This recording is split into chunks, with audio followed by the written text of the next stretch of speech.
Seigneur.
Chacun de nous. Amen. Amen. Amen. Nous sommes dans une année où Dieu nous a parlé sur le relèvement des défis. Où nous sommes appelés à relever le défi. Le dimanche passé, nous avons parlé d'un petit sous-thème dans le relèvement du défi qui était la prière. Mais cet après-midi, j'aimerais parler sur deux types de chrétiens. Quel type de chrétien es-tu? Parce que pour relever le défi, tu es appelé à te connaître, à t'identifier, à savoir qui tu es, quel type de chrétien tu es. Amen. Amen. À savoir quel type de chrétien tu es pour relever quoi? Le défi. Tu dois t'identifier, tu dois te connaître. Alors nous allons nous mettre debout pour faire de lecture de la parole de Dieu. Et nous allons développer cela. Le premier texte, c'est dans Jean chapitre 5, versets 1 à 9.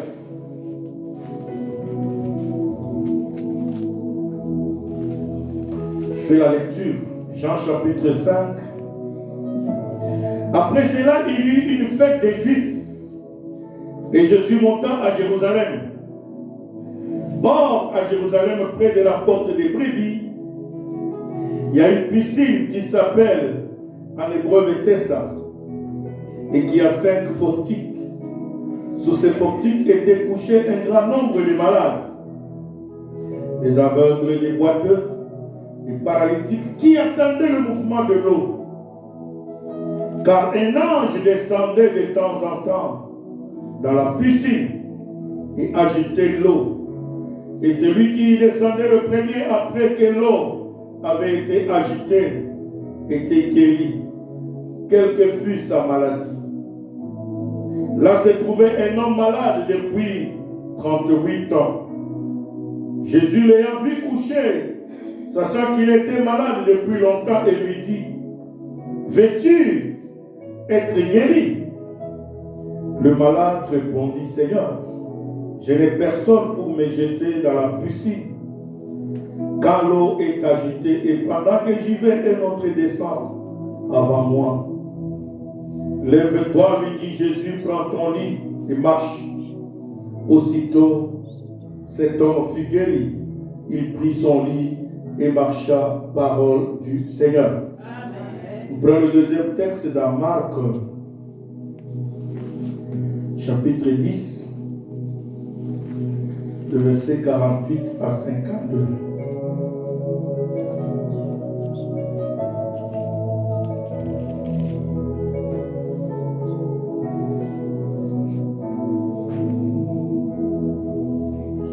Marc chapitre 10.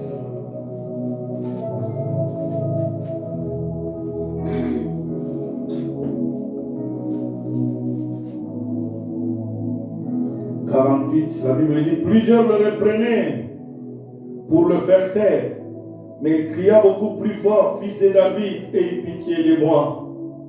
Jésus s'arrêta et dit: appelez-le. Ils appelèrent l'aveugle en lui disant: prends courage, lève-toi, il t'appelle.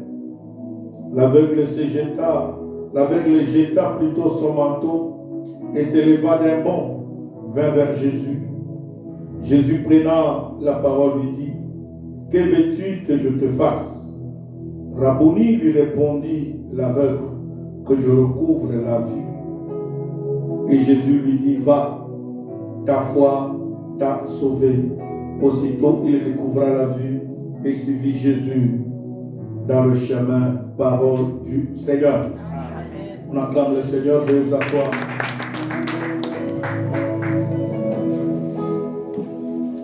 Nous rendons gloire au Seigneur qui permet que nous puissions être là. Le but de mon message cet après-midi, c'est de nous amener à nous identifier, à nous connaître qui on est.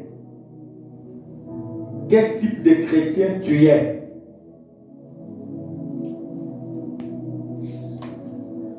Tout à l'heure, la servante de Dieu essayait de nous amener dans la présence de Dieu. Et je voudrais dire quelque chose bien aimé là-dessus. La présence de Dieu dépend de ta relation avec Dieu.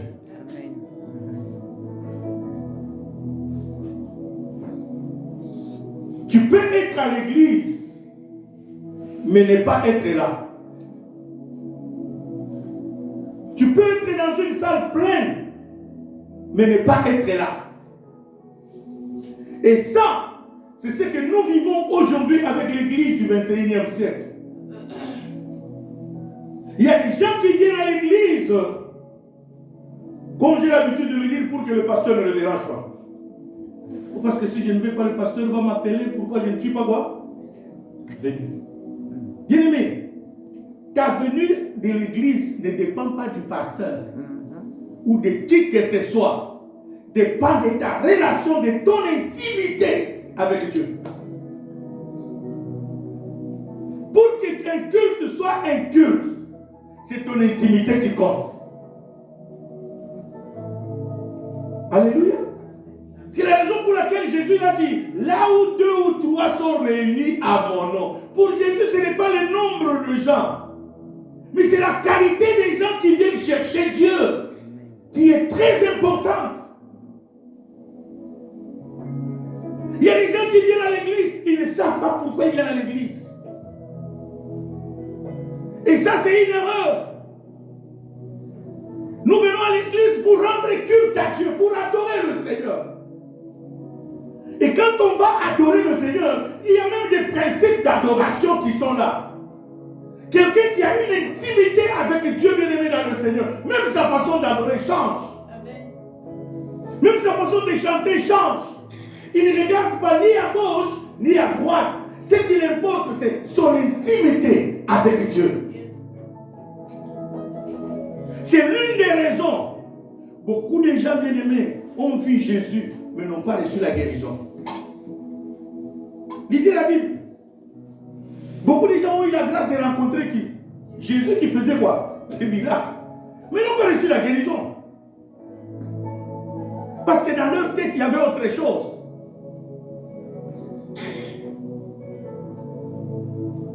Le texte que nous venons de lire nous parle des deux types de chrétiens que nous avons aujourd'hui à l'église.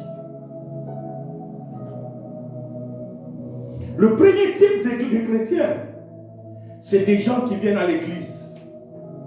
Pour eux, Jésus est un faiseur des miracles.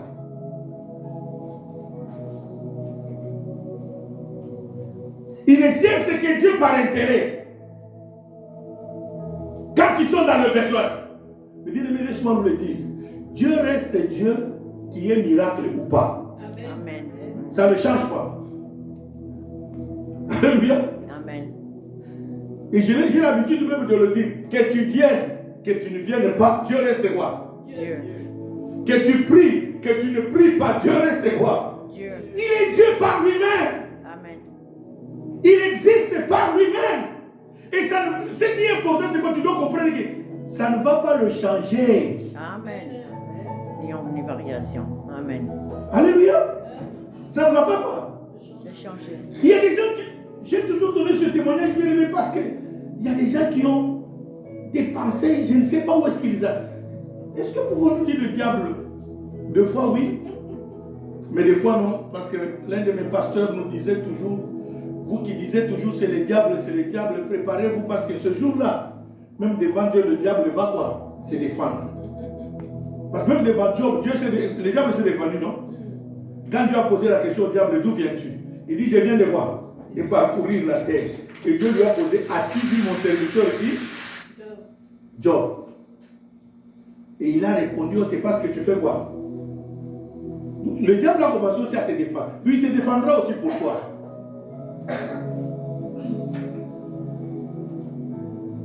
Bien-aimé, Dieu reste Dieu même quand nous ne voulons pas.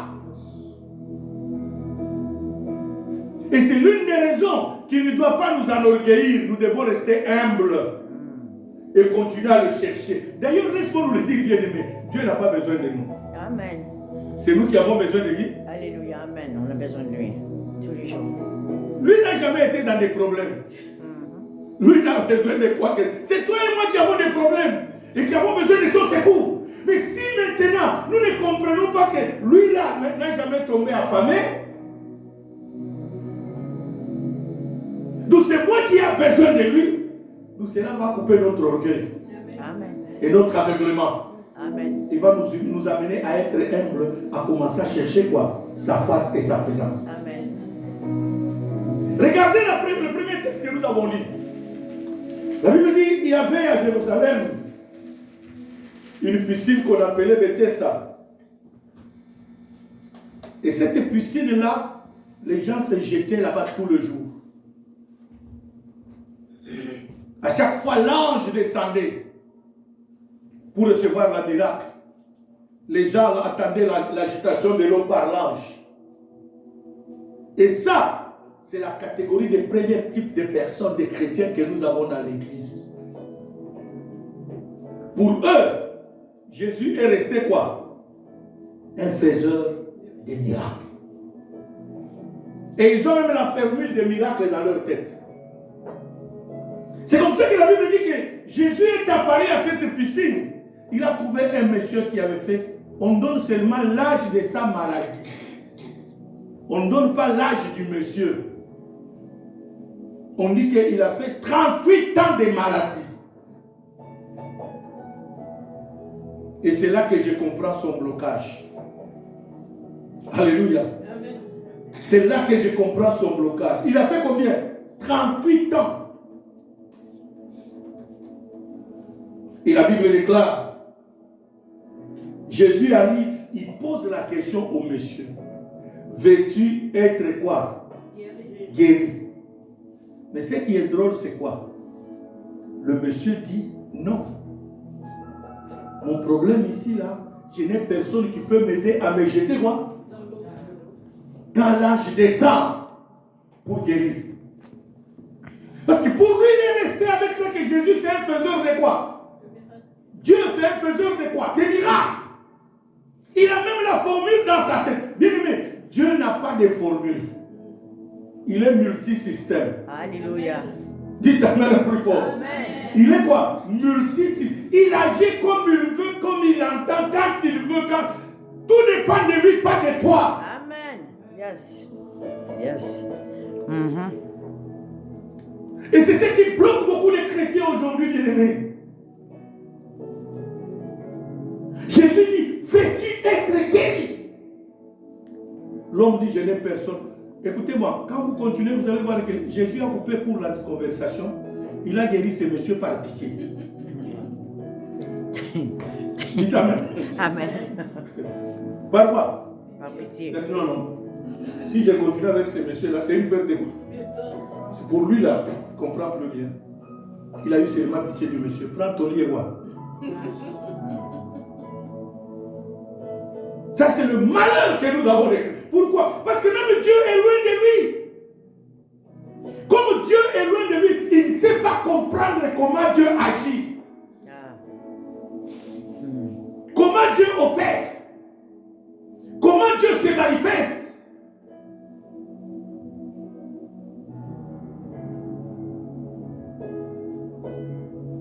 Alléluia. Amen. Ça, c'est le type de chrétiens que nous avons dans nos églises. Et ça, je l'ai toujours dit. Ce sont des chrétiens, quand on est pendant la modération, lui, ça lui dit pratiquement quoi? Rien. Il attend la parole.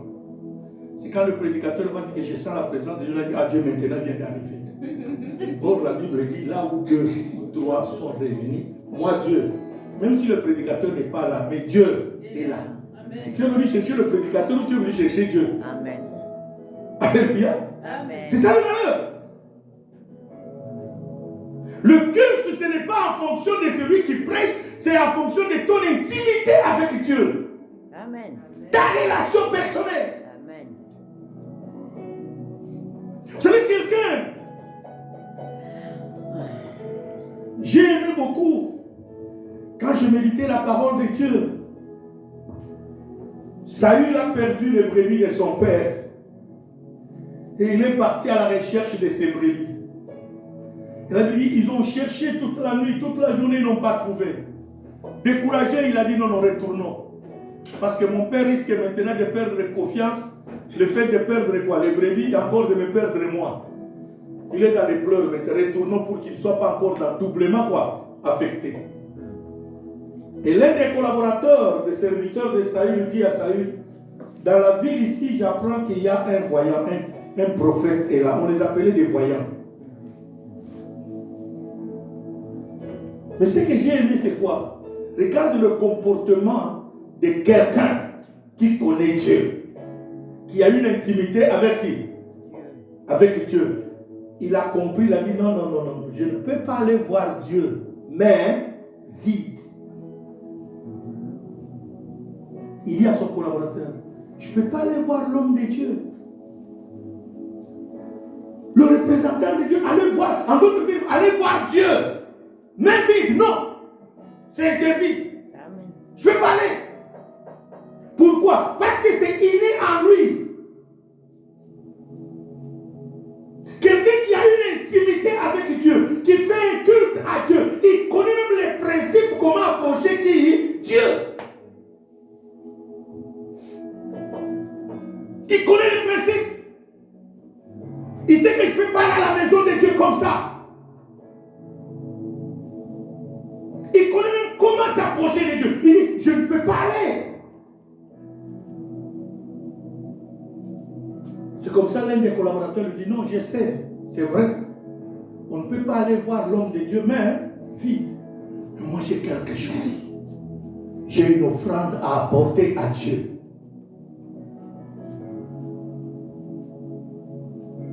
Alléluia. J'ai quoi? On ne peut pas aller même vite. Mais j'ai une offrande. Parce qu'on est en train d'aller consulter Dieu. Nous devons amener quoi? Une offrande. J'ai une offrande. Quel type de chrétien tu es?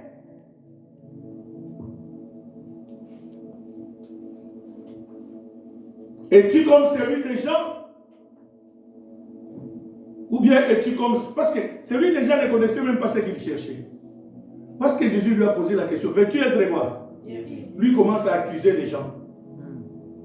Tu sais, depuis que je suis venu dans cette église, personne ne m'aime. D'ailleurs, on salue tout le monde, on ne me salue pas. Dites Amen. Tu étais venu pour que les gens te saluent? Ou bien tu étais venu chercher Dieu? Amen. Tu étais venu pour que les gens s'intéressent de toi? Il est vrai que nous sommes dans une société, mais que cela ne te bloque pas en ta relation avec qui? Dieu. Parce que des fois, bien aimé, le diable nous amène d'autres choses pour nous écarter. De qui? De Dieu. Vous verrez quelqu'un s'attacher à des futurités. Pardon, Seigneur. Parce qu'on a dit de moi ceci, parce qu'on a dit de moi cela, et il se décourage. Oh, ta place, c'est là que Dieu avait destiné pour toi pour recevoir ton miracle. Jésus est là, il lui pose, veux-tu être guéri? Moi là, tout ce que j'ai aidé dans la vie m'ont abandonné. On ne t'a pas dit qui tu as aidé dans la vie. On t'a posé la question, veux-tu être quoi? Guéri. Écoutez, j'aime beaucoup le texte de Marc. Ça, c'est le comportement des gens qui connaissent ce qu'ils viennent faire. Dites Amen. Amen. Bartimée arrive. Il a entendu parler de Jésus. Que cet homme guérit les malades. Même si tes yeux sont aveugles, comment? Cet homme est capable de quoi? De les ouvrir. Ce que j'ai aimé dans Bartimée, c'est quoi? Bien aimé, malgré son aveuglement, cet homme a créé son intimité avec Dieu. Raison pour laquelle il a commencé à crier, Fils de David, Jésus, aie pitié de moi. Amen. Quelqu'un qui crée une intimité avec Dieu, c'est quelqu'un qui a un cœur repentant. Alléluia. Qui reconnaît que même dans tout ce que je fais là, quelque part il doit y avoir quelque chose qui m'empêche de m'approcher de cette personne. C'est comme ça que la Bible dit, Bartimée a commencé à dire, Fils de David, aie pitié de quoi? De moi. Parce qu'il savait qu'aucun pécheur ne peut s'approcher de Dieu. Il savait que Dieu n'exauce jamais la prière de qui? Des pécheurs. Bartimée a commencé par crier sa relation personnelle avec Dieu.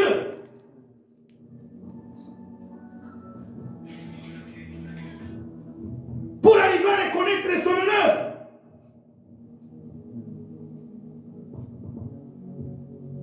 Et la Bible déclare, quand Jésus a écouté, quand les gens l'interdisaient de se taire, j'aime le verset 48, la Bible dit, il a crié plus fort encore, parce qu'il savait à qui il parlait. Amen. L'intimité lui a ouvert les yeux. Il dit, je ne dois pas m'occuper de tous ceux qui sont autour de moi.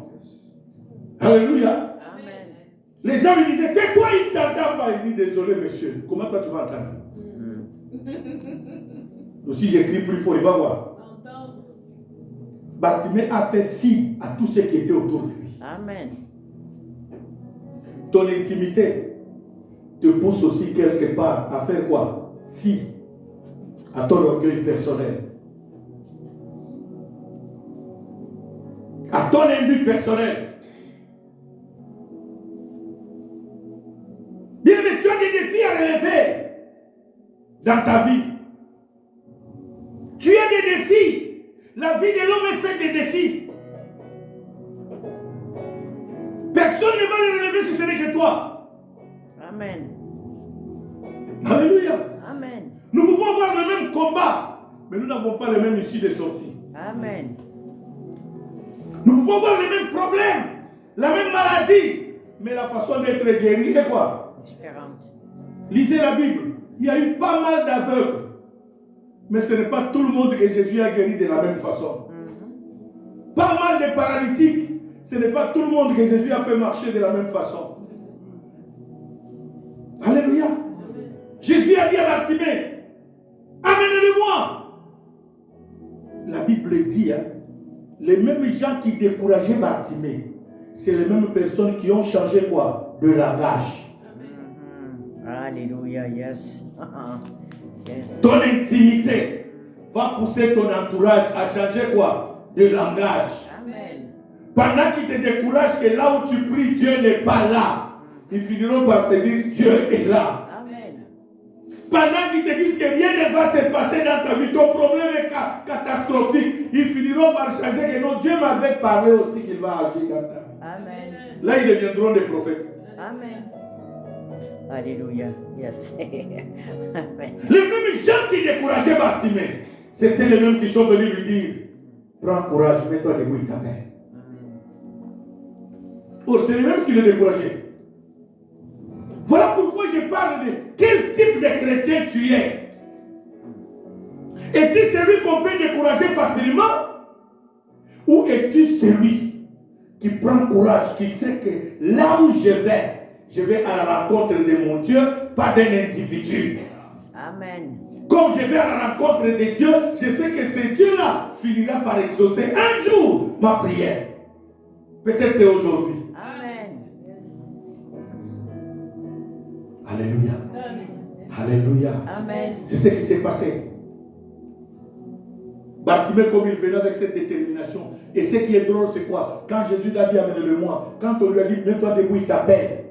La Bible dit, hein, même ce qu'il avait dans le manteau, il a jeté et son manteau et la recette qui était dans son manteau du jour. Pourquoi? Parce qu'il savait que ce que je veux recevoir est plus important que ce que je viens d'avoir. Amen. Yes. Yes. Voilà l'importance de ton intimité. Quelle est la place de Dieu dans ta vie? Si Dieu a la première place dans ta vie, ma soeur, mon frère, il prendra la première place partout. Amen. Tu vas te réveiller comme ça, tu dis non, Dieu a la première place. Je préfère m'engager chez Dieu qu'à autre chose. Alléluia. C'est ce que je vous ai toujours dit, que moi, malade ou pas, je me lève, je dis, je préfère mourir à l'église que rester mourir où? À la maison. Mais si Dieu a décidé que je vais mourir, qui va l'arrêter? Hein? Même si, bien aimé, si les hommes pouvaient comprendre que c'est Dieu qui donne la vie, c'est lui qui l'a pensé. Je crois que même tout le monde courrait vers Dieu. Amen. Alléluia. Amen. Pourquoi? J'ai l'expérience, bien aimé, je l'ai vécu. J'ai toujours donné ce témoignage. Nous sommes allés prier pour un frère. Mais vous savez que le moment de la maladie, c'est le moment où l'homme devient très vulnérable. Tout ce qu'on lui présente, il accepte. Même si vous l'amenez à la sorcellerie, il va voir. Son problème, c'est que si cette sorcellerie peut le guérir, pour lui, il n'y a pas de problème. Alléluia. L'essentiel est qu'il cherche quoi? La guérison. Mais c'est ce que Dieu veut que nous comprenions, que quand nous allons le chercher, que nous ayons cette audace-là, ce courage.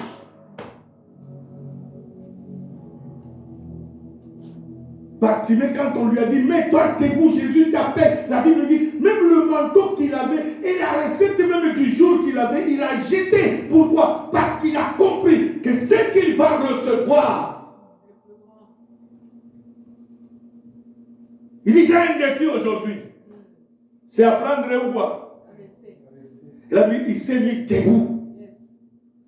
Et il est parti. Les mêmes personnes lui ont dit, non, prends courage. Il t'appelle. Et ce que j'aime dans Bartimée, c'est quoi? Jésus lui a posé, c'est comme si la même question qu'il avait posée au gars de la piscine. Hein?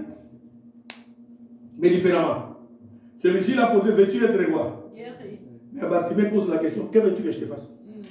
Tu as crié beaucoup, tu étais à distance. Maintenant, me voici en présence de toi. Veux-tu que je fasse quoi? Bartimée était précis. Bien aimé, quand tu es intime, dans l'intimité avec Dieu, ça crée même la sagesse. Amen. Et l'intelligence. Amen. L'intimité avec Dieu renouvelle notre intelligence. L'intimité avec Dieu change notre façon de voir quoi? Les choses. Change notre façon de marcher avec Dieu. Change notre façon de nous comporter dans la maison de Dieu. Change notre façon, bien aimé, de regarder à Dieu, d'espérer en Dieu. C'est comme ça quand Jésus a posé la question à Bartimée, que veux-tu que je... Bartimée n'a pas mâché les mots. Il a dit que je recouvre quoi? La vie. En d'autres termes, Bartimée croyait que Jésus était capable d'ouvrir les yeux de qui? Isabelle. Amen. C'est ça le problème. Je ne sais pas si ton Dieu est capable. Le Dieu que tu viens prier, bien-aimé, il est comment? Puissant. Alléluia. Il est comment ce Dieu-là? Le Dieu des gens, de ces paralytiques qui étaient à la piscine de Bethesda, il était incapable. Mais le Dieu de Bartimée était quoi? Capable. Parce que Bartimée croyait. Mais celui des gens, lui, ne croyait pas. Jésus l'a guéri par quoi? Par pitié. Il a dit, waouh, ce monsieur, si je continue à poser la question là, il va encore me raconter d'autres histoires. Ceux-là qu'il a accusé, c'est trop. Mais si je repose encore la deuxième, non, il va encore m'amener d'autres personnes. Il t'amène plus fort. C'est pour cela que j'aime Bartimée, Jésus lui pose la question. Il n'a pas dit que les gens qui m'ont amené ici m'ont abandonné. Or, les gens l'avaient découragé. Hein? Mais Bartimée ne les a pas accusés. Bartimée dit, ici, là, c'est moi et Dieu. Un point, un trait. Pas les amis. Moi, j'ai un défi, je ne m'occupe pas des gens qui me découragent. Amen. Bien aimé, 2024, c'est l'année où Dieu veut te dire, hein, ne t'occupe pas de ceux qui sont à gauche ou à droite. Amen. Dieu te dit, lève-toi. Tu as un défi à quoi? Hein? À élever. Que les gens le veulent ou pas, que les gens parlent ou pas, toi ne t'occupes pas d'eux. Toi, mets-toi debout. Le problème, c'est quoi? Les mêmes gens qui parlent là finiront par changer leur langage. Amen. S'ils ont changé devant Bartimée, ils changeront aussi devant toi. Que Dieu bénisse sa parole.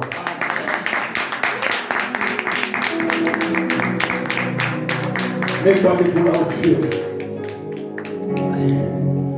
Et approche-toi